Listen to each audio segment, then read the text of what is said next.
This video is going to be covering FIN3702 and we're going to be looking at the October-November 2018 paper. There are two sections in this particular exam. Section A is comprising of 30 multiple choice questions worth 30 marks. And then section B is essay type questions for 40 marks, grand total out of 70. So let's start with section A. These are all multiple choice questions.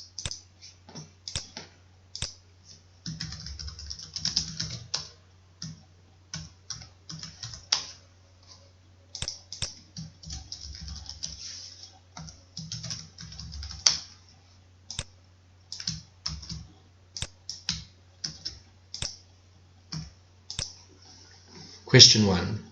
The primary purpose in preparing pro forma financial statements is, well, it would be to profit plan, because obviously you're looking at the financial statements, which is going to look at the statement of comprehensive income, statement of financial position, etc.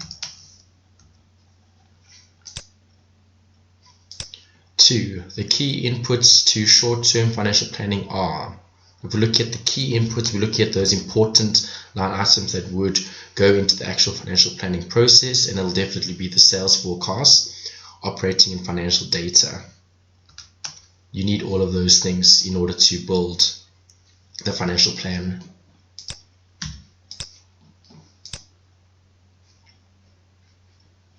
Number 3, compared to a line of credit, a revolving credit agreement generally has. Well, if it's a revolving credit agreement, that means you have access to a certain amount of debt available at your disposal that has been guaranteed by the bank for a certain amount of time, purely because it's revolving, so you'd be able to access it as and when you require it. So the cost would be slightly higher and the risk would be lower because it's available. You don't have to apply for it every time. Number 4, when a portion of the firm's fixed assets is financed with current liabilities, so fixed assets are being bought with current liabilities, the firm would, if we look at the options, have negative net working capital. Okay, obviously we're using current liabilities to finance fixed assets, so there'll be negative net working capital. Your current liabilities will obviously increase.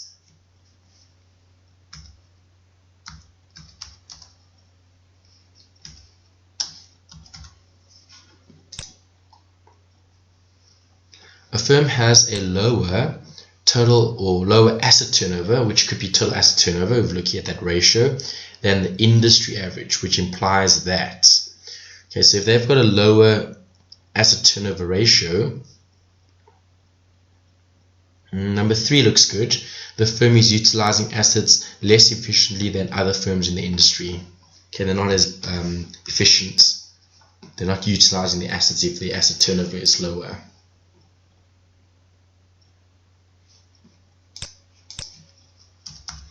Number 6, when managing inventories, a good strategy is to increase the inventory turnover by doing all the following except, so things that we would do. If we want to improve our inventory turnover, we would definitely want to increase the raw materials and finished goods turnover, because then we're moving stock. Between 1 and 2, shorten the production cycle or produce low cost short cycle goods. I would go with 1 here because that's looking more at operations. Operations. Right, number 7 is a calculation. Number 7 says a firm has an operating cycle of 205 days, an average collection period of 59, and an average payment period of 60. Assuming 365 days in a year, the firm's approximate inventory turnover is. Okay, so they have given me information relating to the cash conversion cycle, because they spoke about operating cycle, and they spoke about the ACP and the APP. So we're looking at the cash conversion cycle, which then gives you the operating cycle minus the APP, And then you've also got the operating cycle equal to the AAI, which is the average age of inventory, and the ACP, which is the average collection period. So in this particular question, did they give us enough information to work out AAI? Yes, they did. Right, so I'm going to be starting with that formula. They told you the operating cycle was 205, and we can work out AAI if we fill in the missing figures. ACP was, in this question, 59. And then we would take the one amount to the left and work out what AAI is. So AAI would be 205 less 59.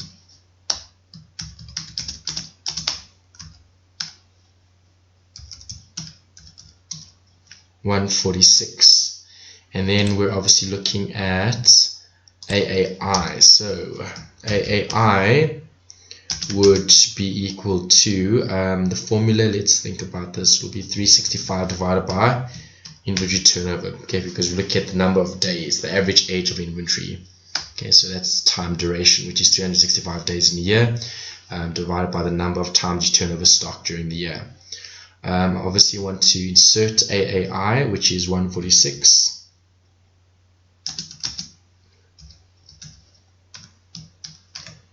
and then solve for inventory turnover. Right, so if I solve for inventory turnover would be, take that to the left, will be 365 divided by 146, 2.5, option 1.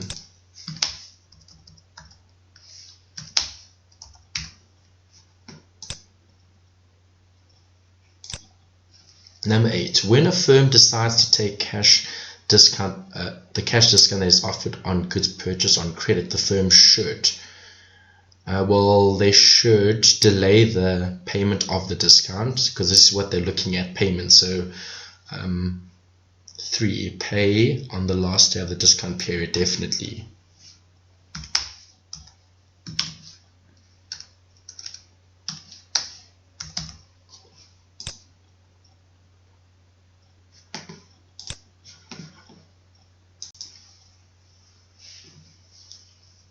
Number 9, a firm may have a negative cash conversion cycle if it's a negative cash conversion cycle. Well, your cash conversion cycle would comprise of the operating cycle and the APP, which would then mean you would have let's see, higher or lower amounts of stock. It would have to be less stock. Okay, the less stock you have would indicate a faster average age of inventory, meaning you're selling stock quicker. And then let's see, sells its products for cash, sells its products for cash, sells its products on credit, sells its products on credit. Well, if it's a negative cash conversion cycle, I would want to have less stock, and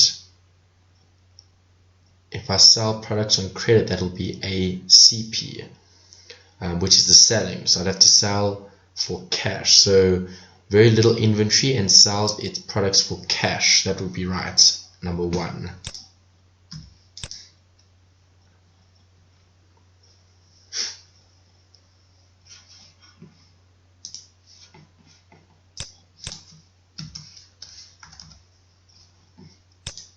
Question 10. A firm arranged for a 90-day bank loan at an annual interest rate of 12%. The loan is for $200,000. Approximately how much interest will the firm pay? Now, that's just an interest calculation. So you're literally just taking your principal times the rate times the time. So if I grab my calculator and I type in the 200,000 multiplied by the 12%, times 90 over 360. I can actually do this here. 360, because they gave you 360 in the question, will give you an answer.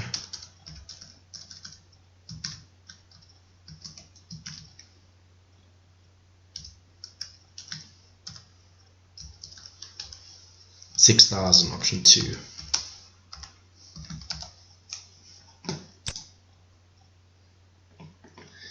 Jack negotiated 200,000 revolving credit agreement that authorized and guaranteed the firm's access to 500,000. Revolving credit agreement had a stated interest rate of 10%, a 15% compensating balance, and a 1% commitment fee on the unused portion of the agreement. Based on this information, the effective annual rate of the loan was. Okay, so I've got a revolving credit agreement. There's a rate of 10%, but I have a compensating balance and a commitment fee, and they want the annual interest rate. So we need to do a calculation taking that into consideration. So first thing we need to do is work out how much do we pay.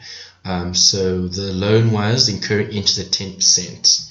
So 200,000 times 10%, which is the amount of interest that you would pay, plus a commitment fee of 1% of the unused portion. So it'll be 1% of 300,000, which is unused. And then you'd have to divide that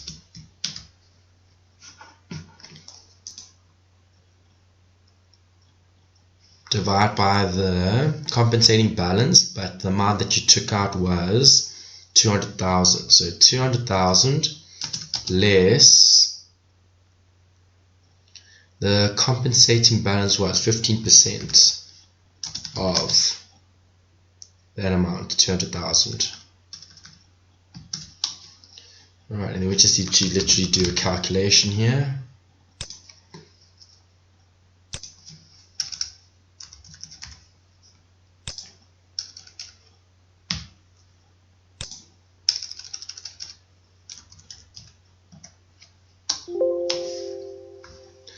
Gives us 13.5294, which would be option 2 is the closest, 13.5.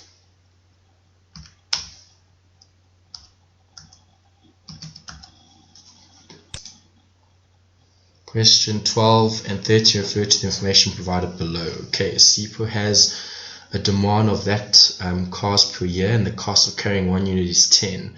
Right, so really I'm looking at the question and I can see that it's probably going to be something relating to EOQ, because they spoke about the cost of carrying an object, and then they tell me that there's a 400 Rand cost to place an order. It takes 30 days to receive a shipment after an order is placed, and the firm requires a safety stock of 5 days usage in inventory. Okay, that's safety stock. Assume 365 days per year. Okay, let's look at what the questions want us to calculate. Right, so question 12 wants EOQ, and then question 13 wants reorder points. Okay, so obviously in order to do this calculation you need the formula. So I'm going to get the formula from our notes.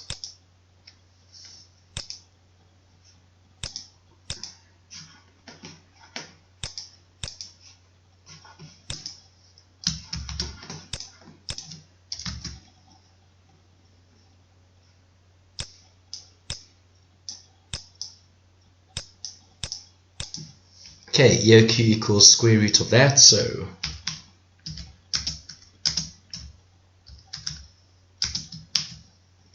two times the units. What were the units? The units times ordering over carrying. Okay, so if we go back to the question, it was 2420 times ordering 400 divide by 10.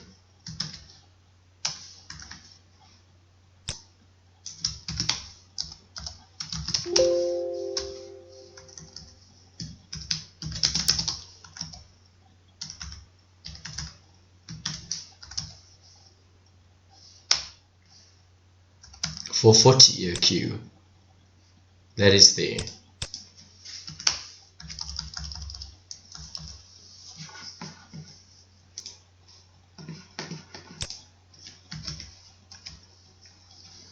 The reorder point. Okay, so if I'm looking at reorder, I'm looking at the lead time times the usage.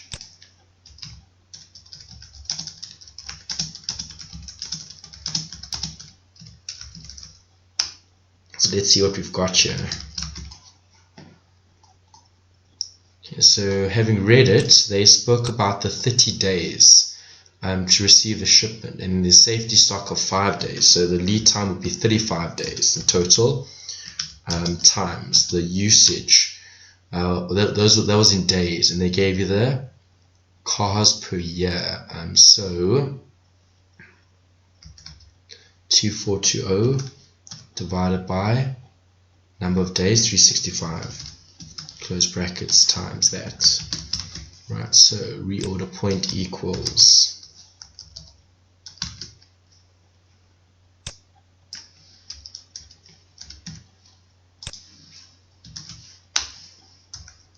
232. Is that there? Yes, it is.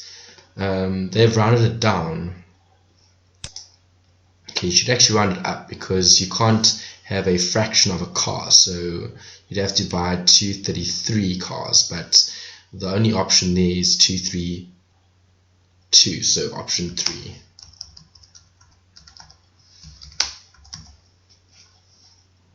Number 14. Okay, this is theory. A disbursement float has all the following basic components except.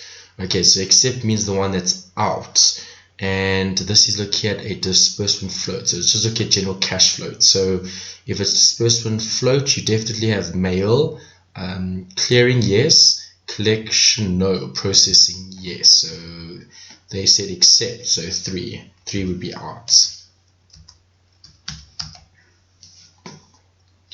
15. A decrease in the current liabilities to total assets ratio has the effect of what on profit? So current liabilities to assets, so CL to TA. And they say there's a decrease. So decrease means less current assets or more, less current liabilities, sorry, and more total assets. So if I've got more total assets and less liabilities, the risk will definitely decrease. So decrease will either be option 2 or option 3. And then we look at the effect on profits. Well, there's an assumption here because CL and TA don't actually affect profits directly. So I would have actually wanted to choose one that says unchanged here. But knowing that the assets are going up, I would assume that those assets would be productive assets. And those assets will be utilized to generate income. So I would assume that if I have more assets, I should generate more income, in turn generating more profits. So I would be inclined to choose an increase in profits and a decrease in risk. So option 3. Okay, to me that would make the most sense in this particular scenario, purely because they're talking about the effects on profit and what would that be. Right, number 16. When a firm stretches accounts payable without hurting its credit rating, the cost of foregoing the cash discount. Okay, so obviously increasing the amount of time. So the cost of foregoing the cash discount is looking at the opportunity cost of not making use of the discount. So therefore, I would have to consider the effects of that decision on the impact of the discount in terms of lengthening the time taken before making use of it. So if I don't make use of the discount and the time is longer, I'm lengthening it, so that will reduce the cost. So it would be 4. That would make sense. Number 17. A firm may have a negative cash conversion cycle if it. Negative cash conversion cycle if it. Okay, this looks like a repeat question. We looked at it before. I think that was, what number was that? 9. A firm may have a negative cash conversion cycle if it. Here we said very little inventory and sells its products for cash.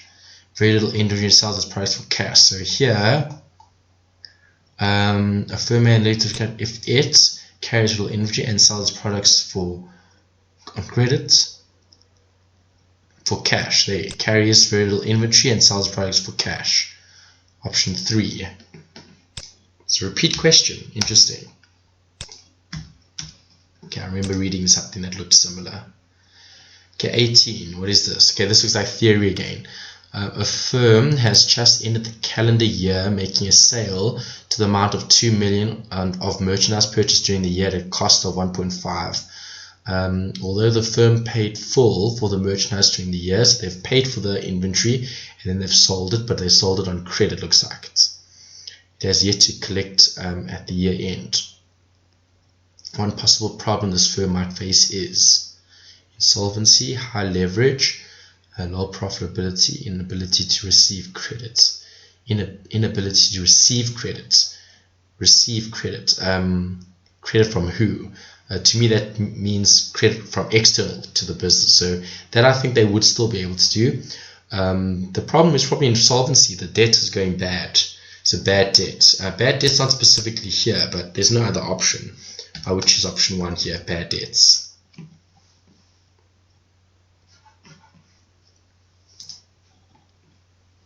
(19) In the ABC system of inventory management, the what method or system could be used to control C items?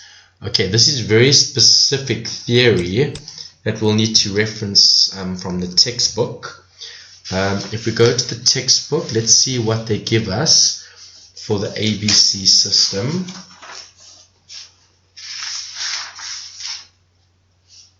Okay, in the index, ABC is on page 591. If we go to page 591, okay, here they talk about the system. There's A, there's B, and then, okay, here's C. Okay, so if you've read through the textbook and you've looked at the information, you would have seen here they talk about a 2-bin method. Is that there? In the ABC system of information, the what method or system could be used to control C items? Red line, just-in-time, basic, EOQ, materials requirements, planning. It will be none of those. It's not a 2-bin method. A 2-bin method is an unsophisticated inventory monitoring technique that is typically applied to C group items. Okay, there's errata here.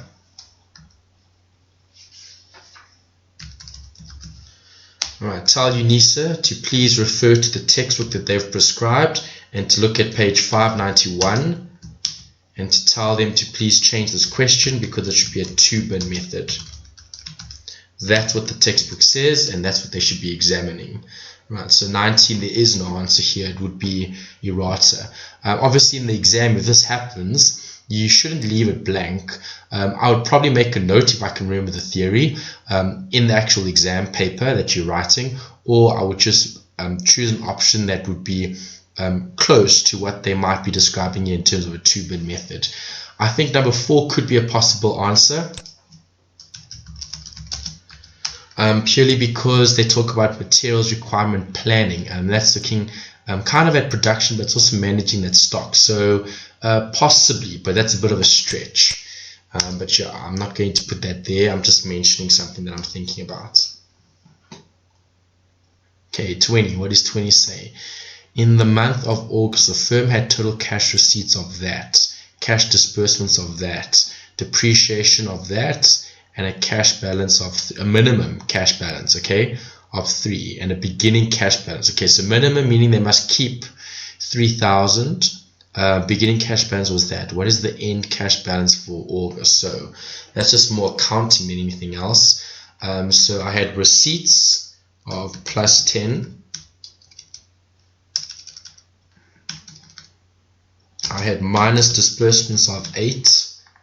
Depreciation is a non-cash item that wouldn't affect your cash. The minimum cash balance is 3. So that's the minimum, but that's not how much cash I had. And I had 500. So 10 minus 8 is 2 plus 5 is 2.5, option 2.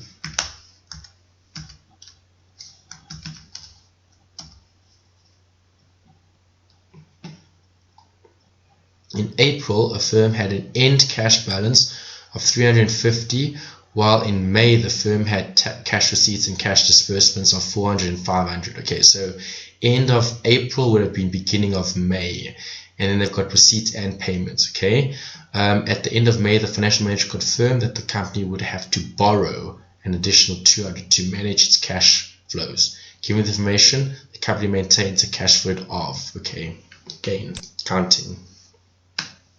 Started with 350, receipts of 400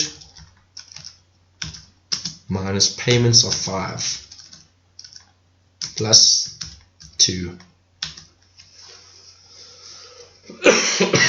plus 2 equals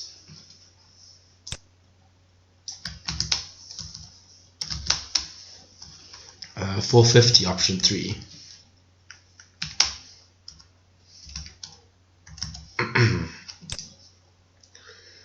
Okay, 22.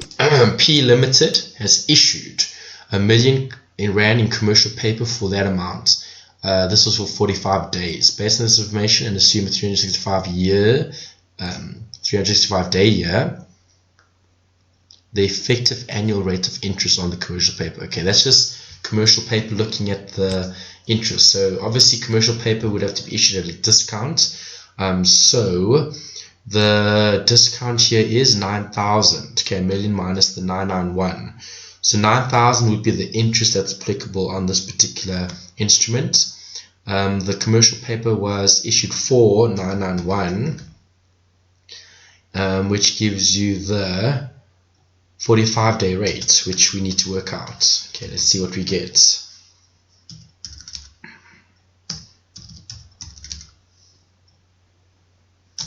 It's times by 100. Okay, so that's 0.908174%.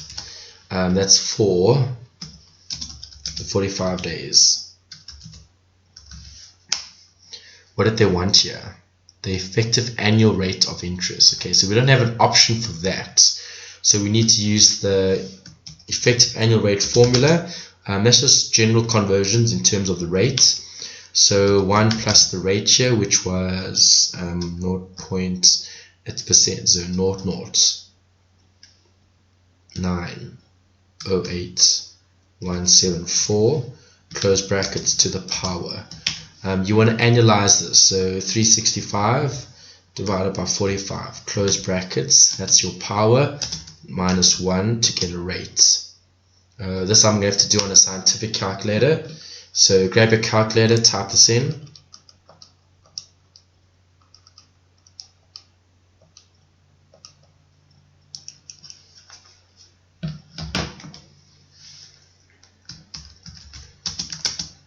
Okay, the rate comes out to 7.06071.095%. Is that there? 7.06. 7.00. Sorry, I've read it wrong. The calculator says 0.7607. So no zero there. Sorry, just a typo. So it's 761. Yes, that is correct. So that would be option 4.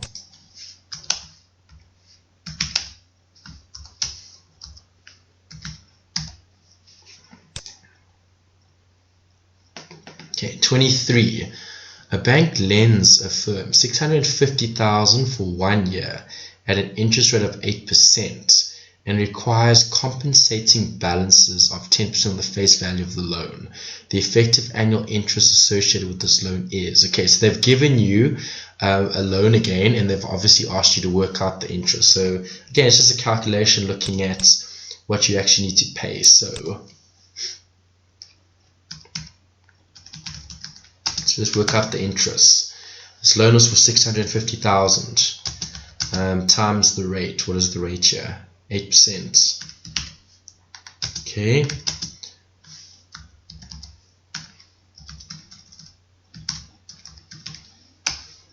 $52,000. Okay, so 52,000 is what you have here.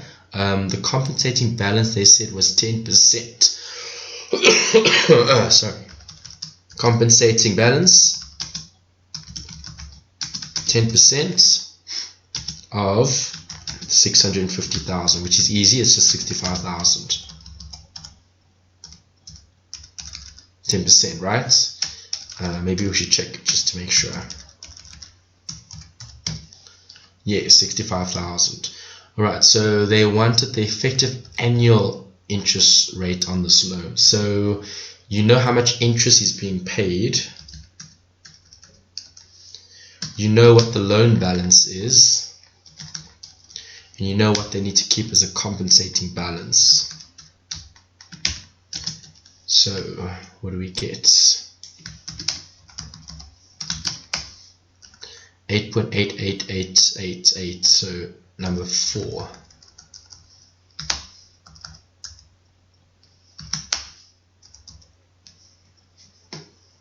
Okay, 24 to 26. Okay, this is quite a long question. Looks like let's just make this bigger so we can see everything. Okay, so DA Cargo has determined the following factors relative to its assets and financing mix. Okay, you have the firm earning 10% on current assets, okay, 20% on fixed assets, long-term, short-term, 30% on current liabilities, 70% on long-term funds. Okay, that's fine. The firm's current fixed and total assets requirements for the last 6 months of the previous year are summarized in the table below. Okay, so you've got 6 months current, which is that. Fixed is the constant, and then you've got the total. Okay, so this looks like a seasonal versus permanent, that type of consideration. So please go through the theory in the textbook to understand the calculations.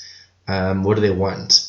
Average seasonal requirement. Okay, so seasonal is looking at the fluctuations between your permanent and your peak, meaning the maximum that you'll require.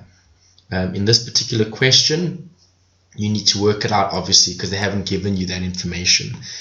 So let's start with the seasonal calculation. Okay, all right, we need that. Okay, so let's check. What is the highest amount here?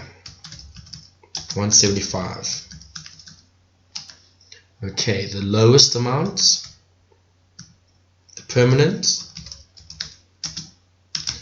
would be 145 is the lower, 140 is lower, and that's the lowest. Okay, it's 140. Right, so peak and permanent. Okay, so we need to know what the seasonal is in relation to each of them. So total seasonal equals.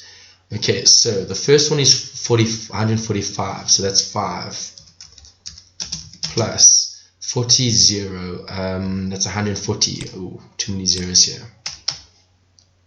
That's better. Okay. 50 would make it 10.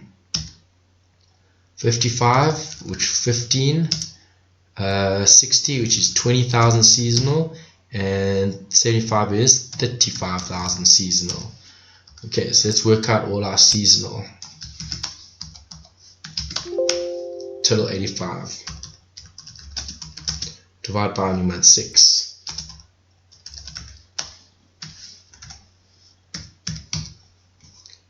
Uh, 14166. Is that there?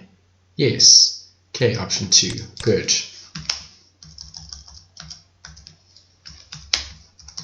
Okay, what is 25 asking for? The firm's financing costs for this period according to the aggressive financing strategy.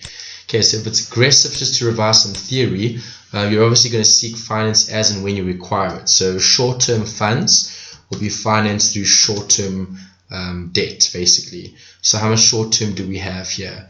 Well, we just worked it out. The seasonal is 14,167. If we round it off, what is the cost of that debt? The firm pays. Okay, current 13%.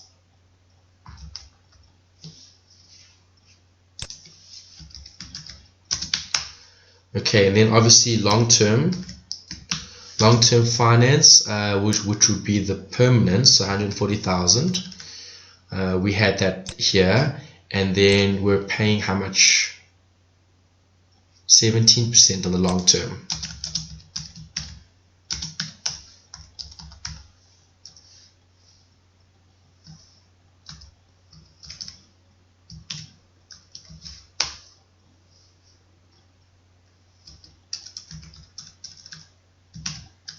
Times 17%.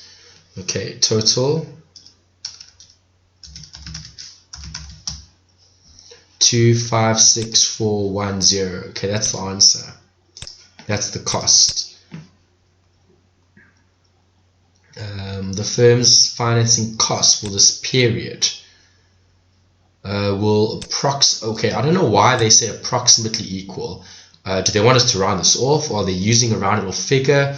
I don't know where they're getting these approximate answers from. The real answer is 25641.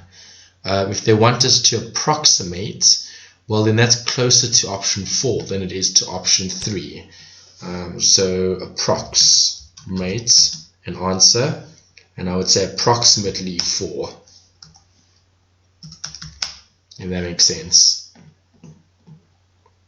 What else? Okay, yeah, 26 was also part of this question, so same question, just a different calculation. Number 26 says, the firm's financing cost for this period, according to the conservative financing strategy. Okay, so if it's conservative, we're looking at financing everything through long term.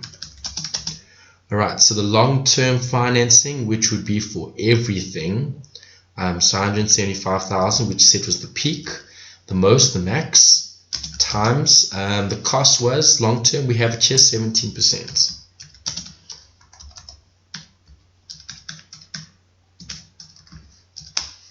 Gives you that figure. But then you're going to less the investment savings on the surplus. Alright, so obviously if you're taking out all of it, there's going to be a surplus. What are those saving rates? 10% on current assets, 20% on fixed assets. Okay, so we know what the seasonal is, we know what the peak is in terms of the permanent, and the most, the maximum.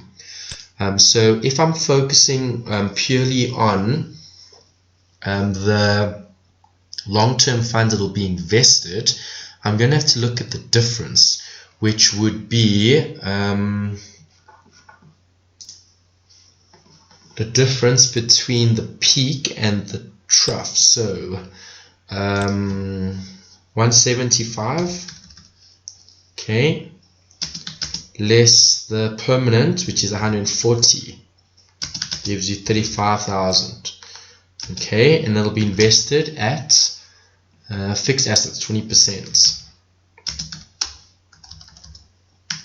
35,000 times 20% is 7,000. Right, so the net cost would be the difference, this minus that, which is 22,750. Let's go look for the options. The firm's financing costs will be approximately. Okay, again, I don't know why they're asking you to work out an approximate answer. Can't they just give the right answer? It's very strange. Okay, but I've seen certain strange questions from a user point of view in the past. This is not the first time. So if they want an approximate answer, they're probably rounding something off in their answer. I'm not too sure what. But looking at our working, the net cost is 22, which is the closest, approximately to 4. Again, it's approximate 4 being the closest. Okay, 27.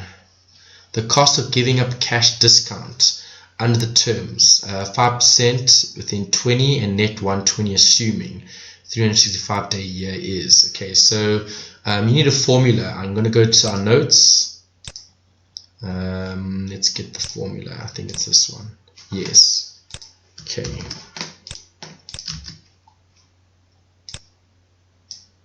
Okay, the cost of giving up the discount is that formula there. Then we just need to insert. Okay, so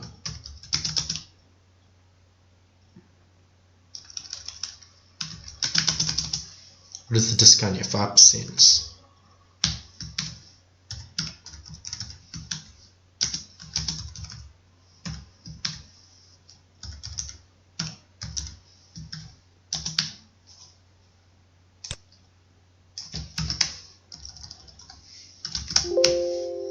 $19.2105. 19.21, yes, option 1.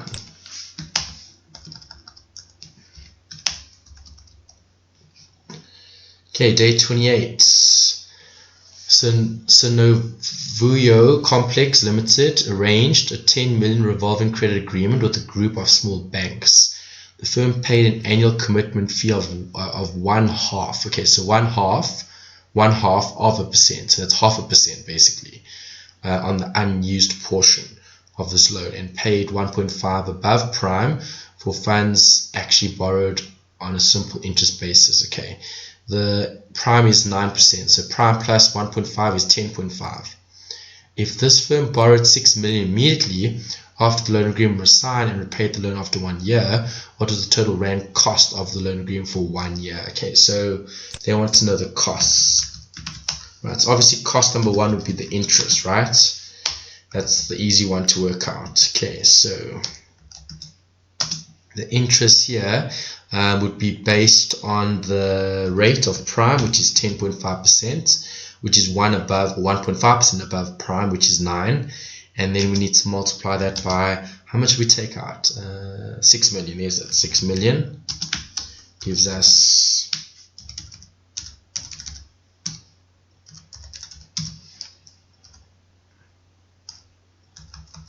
okay, that's the interest. Right, 630,000, and then we still have the commitment fee, and they told you that was 0.5% of the unused portion. So 0.5% of the unused portion. We had 10 mil and we took out 6, so we have 4 mil remaining. So 0.05% times 4 mil gives you 20,000. Okay, so 630 plus 20 gives you a total. That's the total cost. 650,000. I see an option there already. Option 3.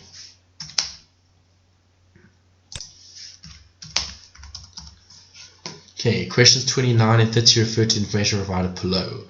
Bearings Limited has 10 different items in its inventory. The average number of units, average cost provided in the table below. They use the ABC system. Use information to answer questions 29 and 30. Okay, what do they want us to do with this? Average number of units, average unit cost. Let's see, 29. According to the table above, the items belong to category. Okay, they want categories. So category A and category C. Okay, this I need to confirm. So A, B, C. Let's go back to the textbook and let's just reference the categories that are used here. ABC is on page 591. Okay, so on page 591, we talk about the ABC system. Oh, this is where we looked at the 2-bin method as well previously. Okay, it's the same page actually. Okay, they say typically the group consists of 20% of the firm's items, but 80% of the investment in the inventory. Okay, so group A items are 20%.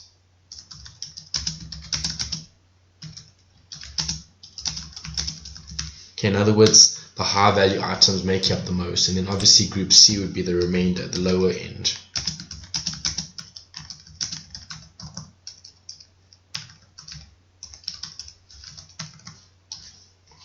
Okay, so we definitely have to do a working here. We need to put this table and we need to work out the actual costs. Right, so let's get this in view. Let's draw it up. Units, costs.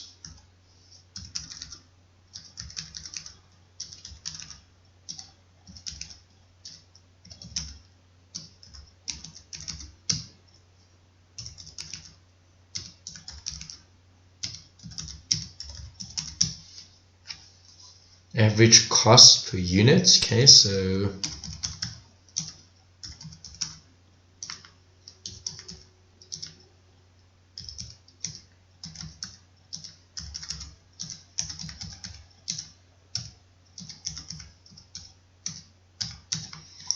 right, and then the totals times multiply. Okay, so those are all of them.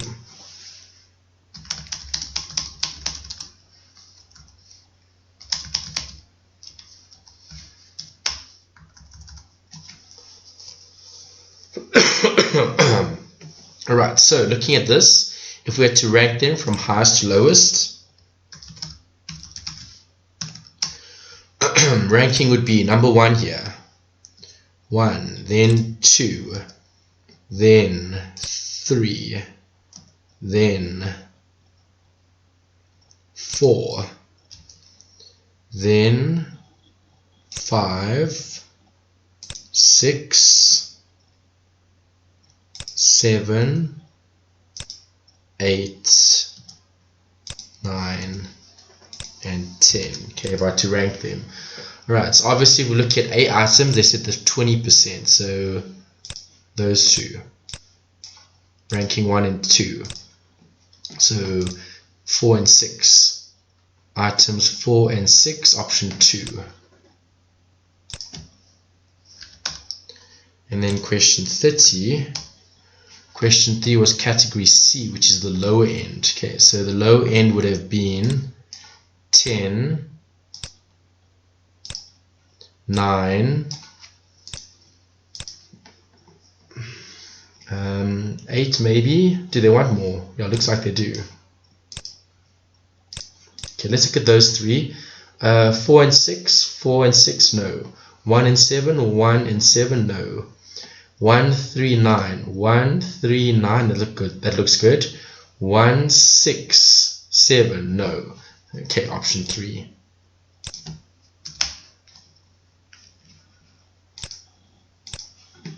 And that's the multiple choice. Okay, now you've got section B, which is the essay type questions.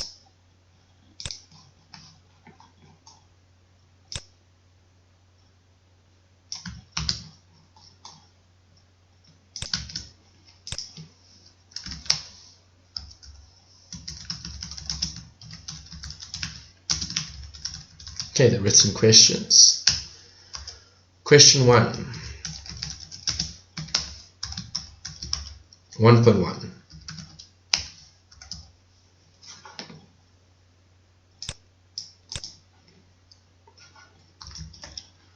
Okay, they say here S Limited sells items on terms 210,845, and the firm's total sales for the year amounted to that.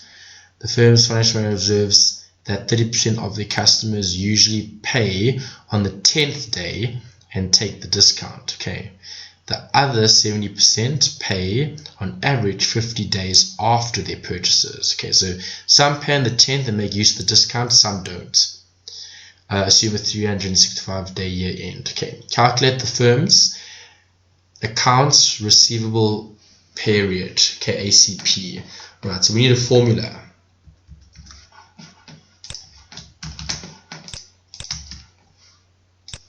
ACP.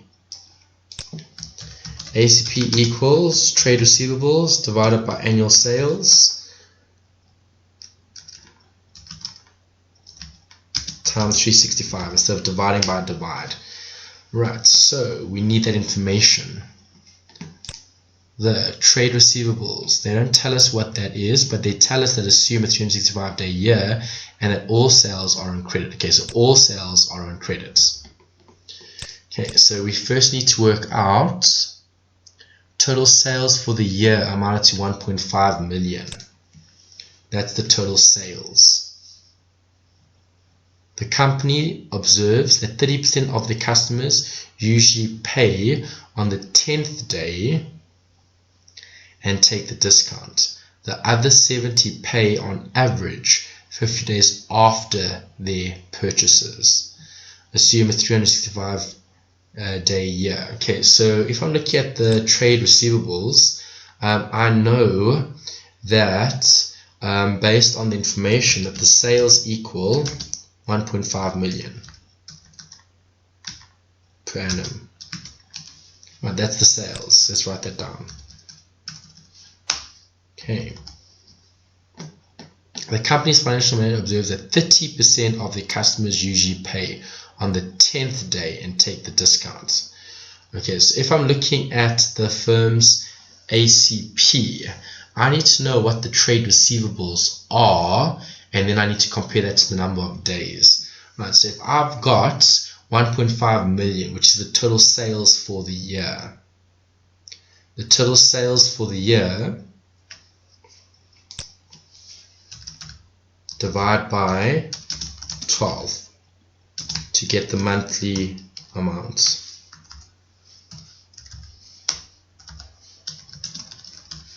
Per month. So we would expect to sell 125,000 Rand worth of sales each month.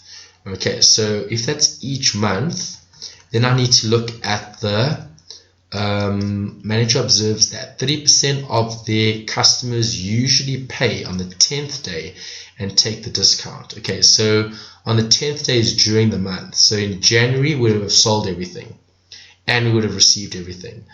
Alright, so January is fine, February is fine, March, April, May, June, July, August, September, October. The 50 days is when 70% pay on average. Okay, so the last few months are affected. October, November, December, January. Okay, so if I'm looking at the year, 70% pay on average 50 days after their purchases. So 50 days after would be in the second month. So if I sell something here, I'll receive it there. If I sell something here, I'll receive it there. Okay, so November sales,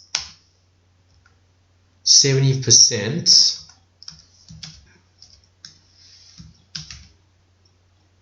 received in Jan. December, 30% of their customers usually pay on the 10th day, so it'll be in December, and it'll be in Feb. Okay, so then the same thing, sales in December would be 70% in Feb. Okay, so that means if I'm looking at the trade receivables, the trade receivables is the amount of money that you had during the year. Okay, so the trade receivables for the business, what would be receivable? Well, 70% of November and December, those last 2 months. Okay, so 125,000, which is on average, times 70% equals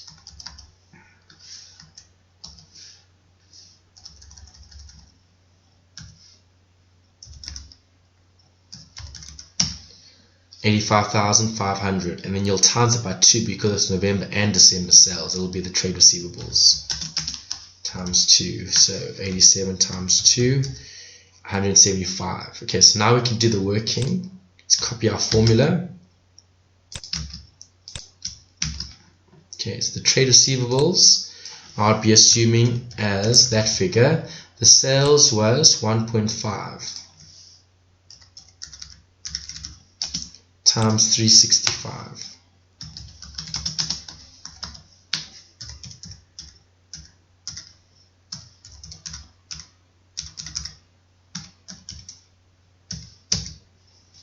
(42,58 days).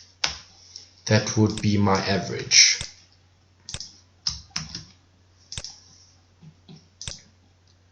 Okay, calculate the average amount of trade receivables for this firm. Calculate the average amount of trade receivables for this firm. Okay, so average amount of trade receivables for this firm. So I need to look at the actual time period that I'm focusing on because I'm looking at the average. Okay, so if the average collection period is 42,5833 days, that's the collection period. This is A,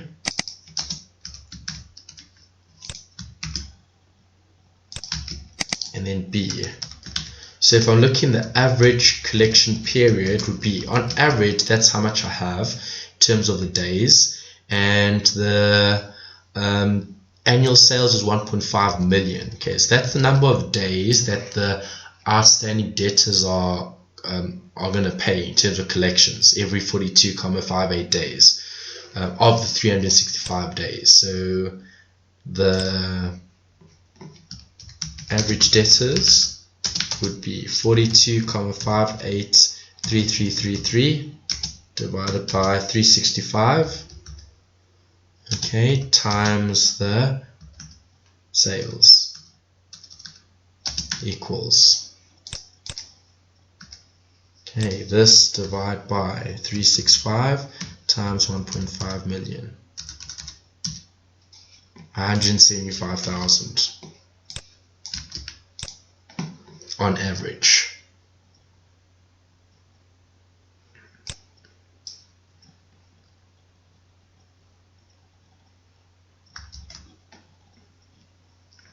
What we could look at also in terms of the average is we know what we have currently. Okay, we're not looking at the average investment. They said average, calculate the average amount of accounts receivable. So that would be correct. I'm thinking about something different that we did previously in one of the examples in the textbook, where they looked at a marginal investment, which is the investment in debtors, okay, the investment in your trade receivables, which is actually different to what we're looking at here. So yeah, I can't actually use that. I'm going to have to use this. Okay, number C.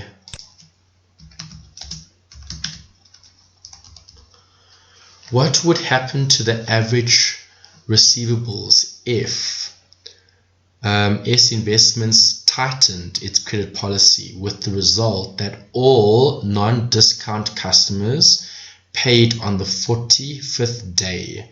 So non-discount customers paid on the 45th day. That means I've reduced it, okay, because they're currently paying after 50 days. Let's just check. Yes, 50 days after their purchases. That's 75% pay on average 50 days after their purchase. 30% make use of their discounts. So what would happen to the average receivables if S had tightened its credit policy? Okay, so obviously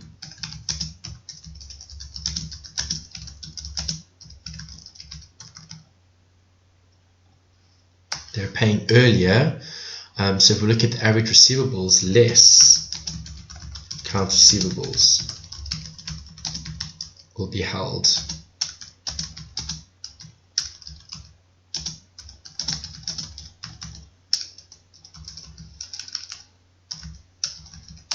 Because the 70% paying after 50 days would pay earlier. Right, so that would definitely reduce the average receivables, because your average receivables would decrease because they're receiving the amounts of money earlier, not later. Okay, 1.2. Okay, 1.2 is an EOQ calculation again. Calculate the company's EOQ. As soon as I see that, I write the formula down.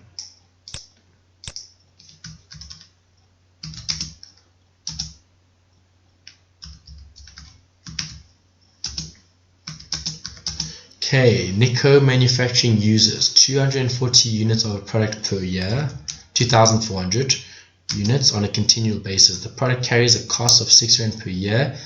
Okay, carrying costs and ordering is 250. Times ordering is 250 divided by the 60, close brackets, equals, let's see what we get. 2 times 24 times 250 divided by 60, close brackets, equals. Right, that would be the EOQ.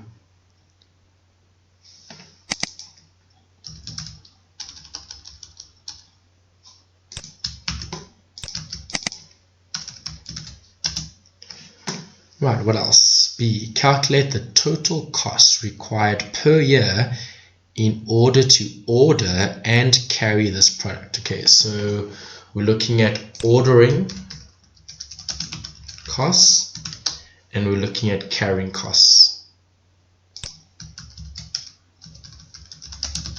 Okay, the actual costs, the total cost required per year. Okay, so that we require a calculation We just have to go reference that again just to see if you use an average. I think you do divide by 2, but I just want to make sure. Let's go back to the textbook. EOQ, page 591. 591. Okay, page 591, EOQ starts, and then they talk about the order cost and the carrying cost. Okay, yeah, you do divide by 2. Right, so the formula from the textbook: order cost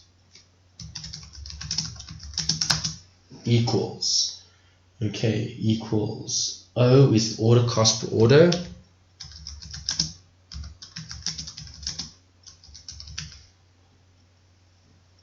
times the usage per annum divided by the order quantity. Okay, so let's do that. The order cost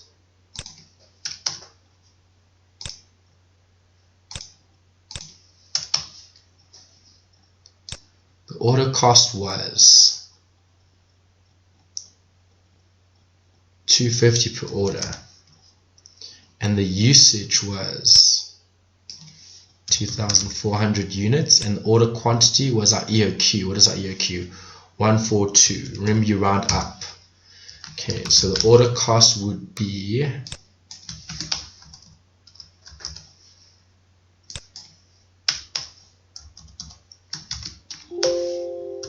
$4,225.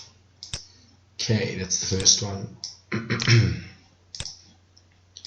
Okay, with carrying costs, you still do a similar calculation, except you got the carrying cost per unit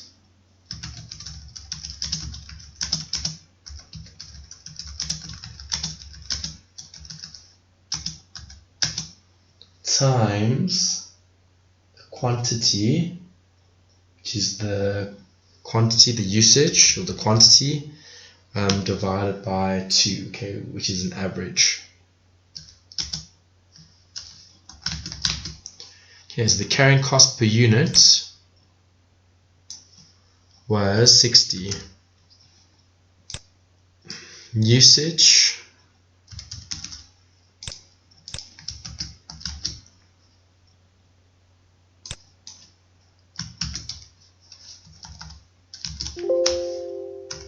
carrying cost 72,000. Okay, 72,000 would represent the carrying cost. So what did they say here? Calculate the total costs for carrying and holding. So total cost would just be the sum of those two amounts. That plus that, which is that. Okay, so that would be the estimated total annual cost of ordering and holding.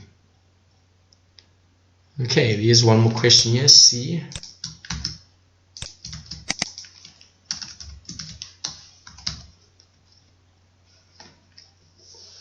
The supplier has now notified the company that if they increase their order quantity by 58 units, they will give the company a discount. Calculate the minimum rand discount that the supplier will have to give Nico in order to result in a net benefit to the company. Okay, so currently they say if they increase the order quantity by 58 units, they will give the company a discount. Calculate the minimum rand discount. Okay, so what discount do we actually need? Well, let's look at what the change in cost would be to determine if there is any change here. So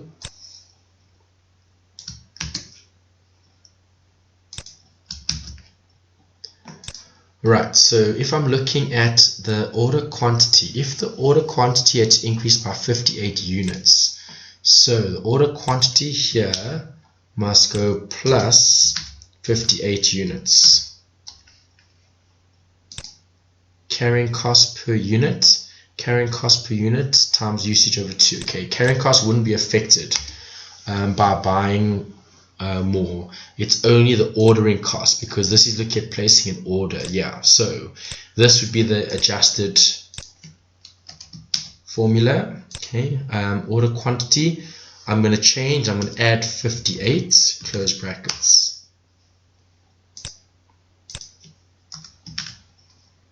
add an extra 58, close brackets. Right, that gives me an order cost of 3,000. Okay, so the order cost is 3,000. We need to determine what the discount should be to make this advantageous for them. Right, did they tell us what the price was here? The price of the goods? No, they didn't. Right, they just told us what will happen if we had to place more of an order. So the discount must provide for the additional order cost for buying more stock.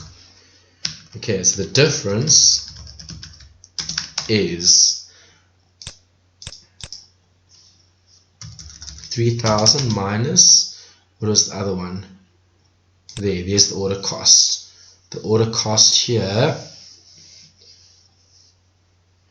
would be order cost per order times usage divided by quantity ordered. So yeah, so the order cost is decreased because I'm purchasing bigger amounts of stock.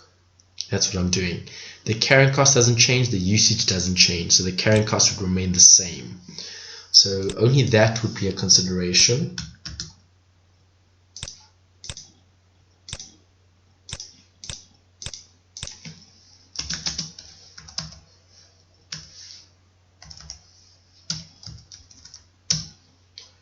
$1,225,535. Okay, so basically, according to what we read here, calculate the minimum rand discount that the supplier will have to give Nico in order to result in a net benefit to the company. Right, well, that would be the rand amount that they would have to give as a discount to benefit the company.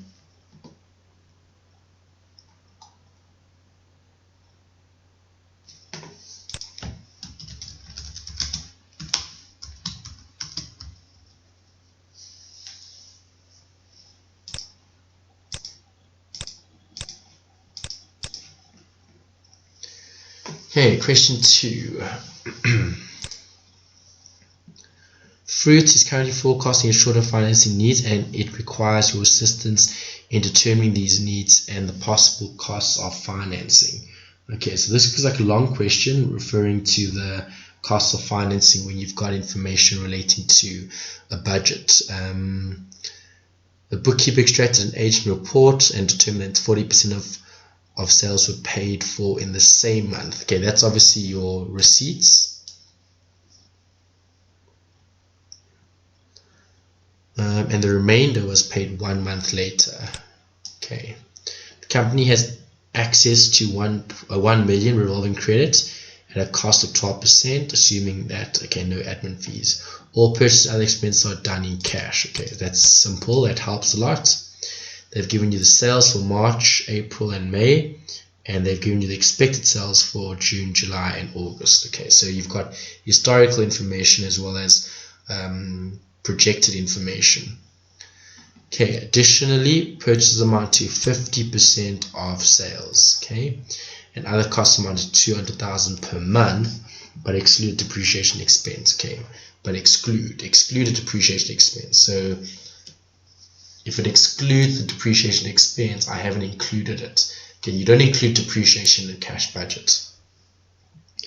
Okay, draw up a cash budget for this company for June, July, and August, and determine how much the requisite short-term financing by way of the revolving credit facility will cost in rand terms if utilized. Use the space bar to collect your preliminary calculations. Okay, great. Right, so all you're doing is drawing up a budget for July. Where's the month screens? For June, July, and August. Okay, so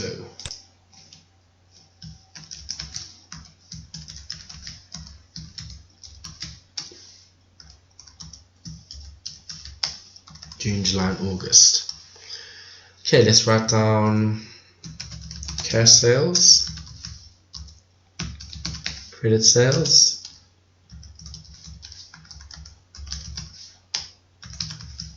total sales. And then you've obviously got different months. The other months that we had were March, April, May.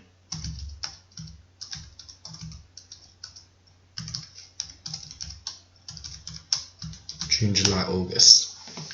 Okay, so sales for March, April, and May were as follows. They told you in the question that 40% of sales were paid for in the same month. But what is cash and what is credit?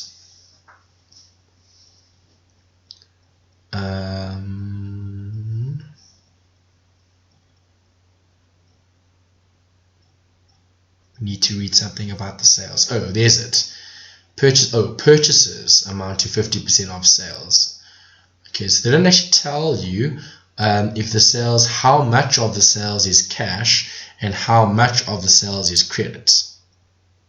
All they tell us here is that the bookkeeper extracted and determining that 40% of sales were paid for in the same month that the sales were made.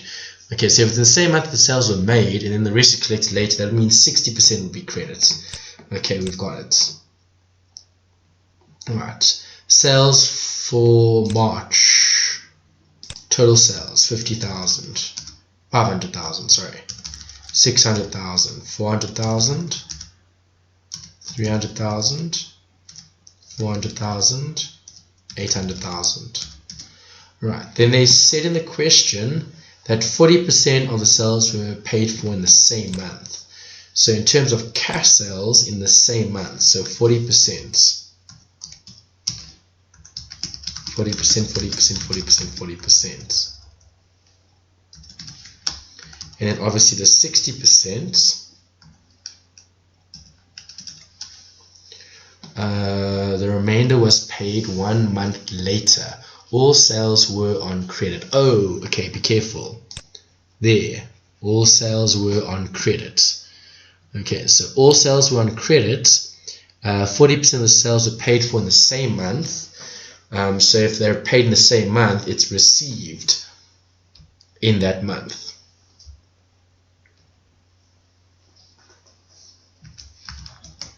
Okay, so that wouldn't be cash sales. Cash sales would be 40% and that'll be in the month. That'll just be the cash collections. Let's call it that. In the same month.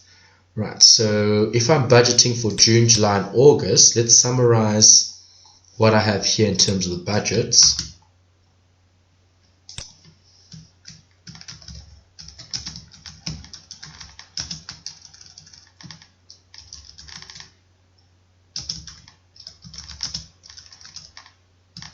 Okay, same month.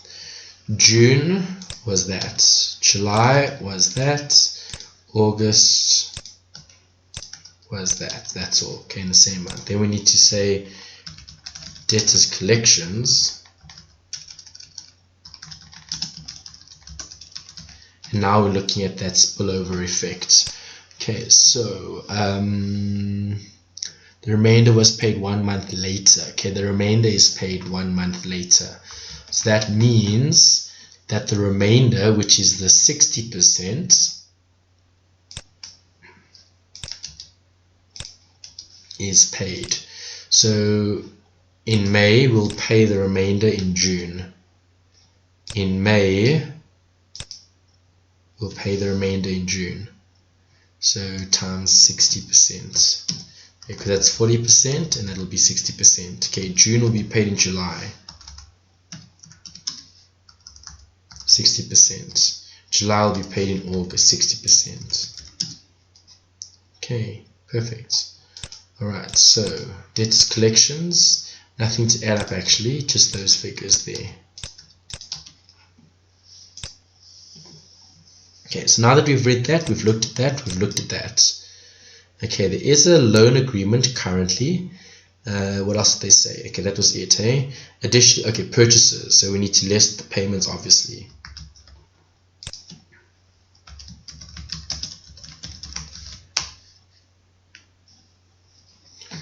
Right, so with purchases, what did they say? All purchases and other expenses are done in cash. All purchases, that helps quite a bit. They also said that additionally, purchases amount to 50% of sales. Okay, 50% of sales. Which are those figures? 50% of sales. So in June, 50% of sales.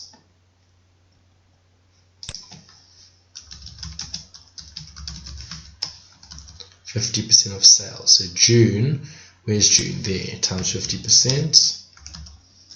July times 50%. August times 50%. Right, those are the cash purchases. And then they said 200 Rand per month, but exclude, okay, other costs.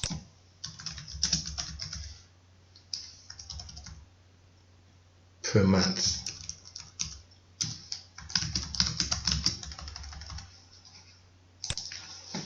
Okay, so now we've looked at that. Depreciation, we don't include in the cash budget.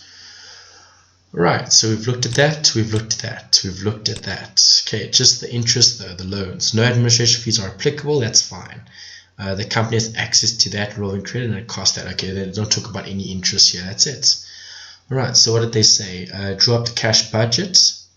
How much is the requisite short-term financing by revolving credits will cost in rands if utilized. Okay, so if utilized, and then we need to draw up the budget. Okay, so we have everything. There's the receipts, there's the payments.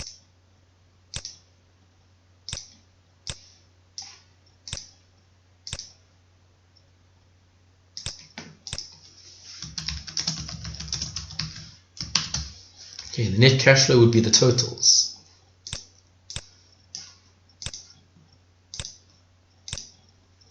Maybe we should add a total column here, why not?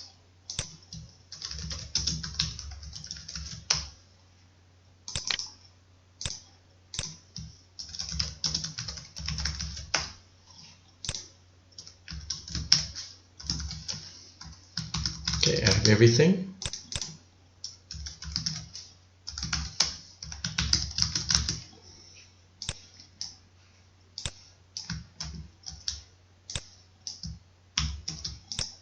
Okay, so the net cash flow would be receipts minus payments for all the months.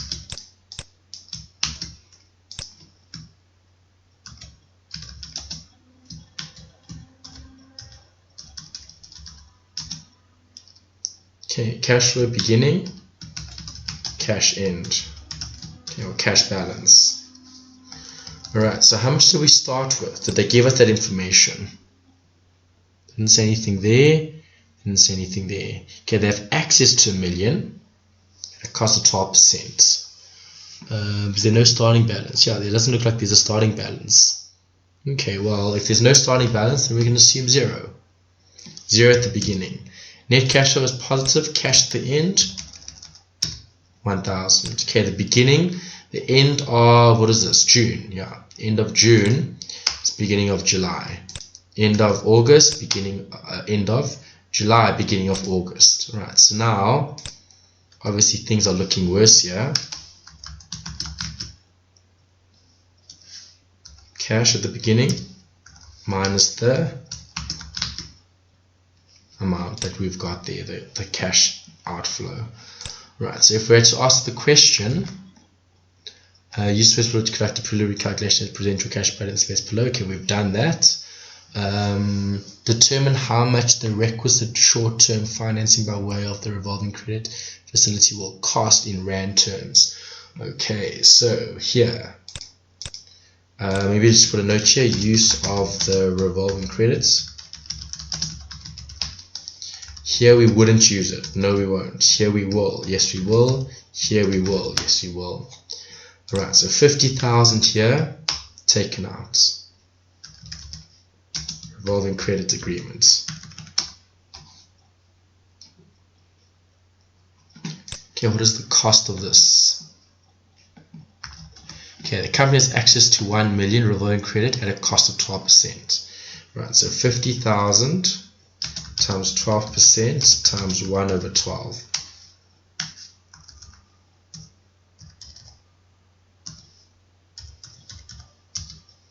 500.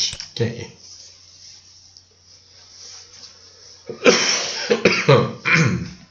Right, that's 500. Okay, and then the last one, they'll need it, and that's 90,000. So the last one will be 90,000. Okay, you'll have 90,000 here times 12% times 1 over 12, which is 900. Alright, so in terms of that last question, or the last part of the question, determine how much the requisite short-term financing by way of a revolving credit will cost. That would be the cost. It would cost 500 for month 2 and 900 for month 3, based on the information, because they need to finance the actual debt that they're taking out, basically.